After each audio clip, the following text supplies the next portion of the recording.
సముద్రమేమో ఊగిపోతా ఉంది, ప్రమాదం వచ్చి ఉంది, అలలేమో ఎగసి పడుతున్నాయి. అప్పటికి ఇంకా యేసుక్రీస్తు సముద్రాన్ని శాంతింపచేయలా. ఆయన వచ్చింది నీటి మీద కాదు, ఆయన వచ్చింది అలల మీద. అది చూసిన పేతురు ఏమన్నాడు తెలుసా? నీవే అయినట్లయితే యేసయ్య, నీలాగే నేను కూడా అసాధ్యాన్ని సుసాధ్యం చేయాలని ఆశపడుతున్నా, నన్ను రమ్మంటావా అని అంటే యేసుక్రీస్తు ఏమన్నాడు చెప్పండి? ఏమిటి? నాలాగే అసాధ్యాన్ని నువ్వు కూడా సుసాధ్యం చేయాలనుకుంటున్నావా? నాలాగే నువ్వు కూడా నీళ్ళ మీద నడవాలనుకుంటున్నావు? ఏమనుకుంటున్నావు నువ్వు అన్నాడు అనుకుంటున్నారా? లేదండి.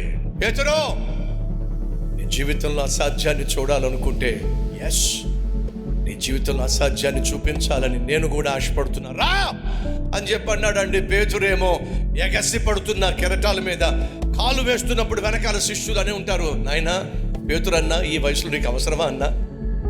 ఎందుకన్నా అనవసరంగా ప్రాణాల మీద తెచ్చుకుంటావు? నడి సముద్రం పేతురన్నా, ఎంత లోతుందో తెలియదన్నా, చచ్చిపోతావు అన్నా. ఎందుకన్నా? లేదు, మీలాగా పడవలో కూర్చోాలనుకుంటున్నా, యేసయ్య దగ్గర ఉండాలని అనుకుంటున్నా. మొదటి అడుగు వేశాడు, మునిగిపోలా. రెండో అడుగు వేశాడు, మునిగిపోలా. నడుచుకుంటూ వెళ్తున్నాడు.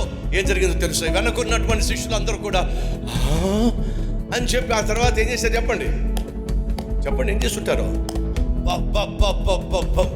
పేతురన్నా ఏం కాదు, సామాన్యుడు కాదు.